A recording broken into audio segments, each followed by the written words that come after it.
Well, I kind of get a kick out of it when you get to talking about labor needs and immigration reform and things of that nature, because so many people think that only large farmers need migrant workers. And that's just not true. You know, here in Yancey County, the average farm size is only about 50 acres. The farm that I own is 30 acres, and we actually only have, 8 to 10 acres that are tillable. The rest of it's mountain land. But what we have, a lot of the crops that we grow are very labor intensive. We just got done harvesting 2 acres of tobacco that we have. It took us 88 hours to cut and hang that tobacco. I work a full-time job, 50 hours a week.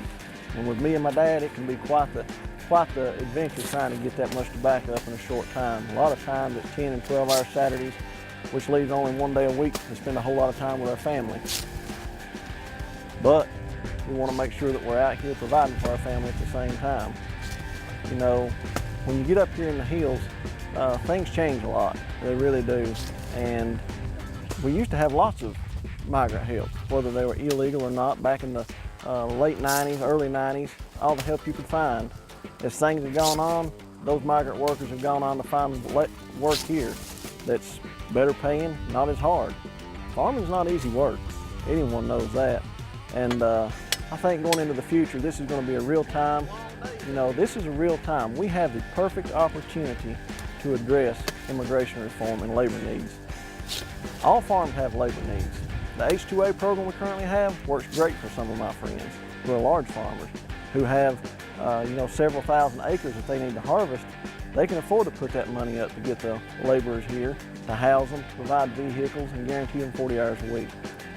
Here in the mountains, with the way that we work, our labor needs are sporadic, where we need inconsistent labor. We may need labor 2 weeks, and then it may be 6 weeks before we need any more. That is one of the very big problems, an inconsistency that, like I said, I have big farmers and it works perfect for them.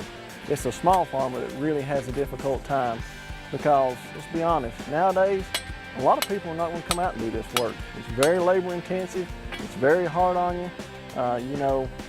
People just don't want to do that anymore. But the select few that want to farm, they're going to continue on. The costs are astronomical. I've got friends that tell me what it costs to get their H-2A workers here, and it's just unbelievable. I mean, you're looking at $1,000 per H-2A worker just to get them here, and then having to provide housing for them, having to provide transportation for them, and having to guarantee them 40 hours a week. When, like I said, there's times I only need 2 weeks worth of labor, and then it may be 6 weeks before I need any more. There needs to be, in my opinion, the ideal labor program would be set up cyclical, to where they would have a program that they put out. You could put in that you needed help, and they would have those farmers rotating from different farmers in this area, keeping them busy for the time that I don't need them.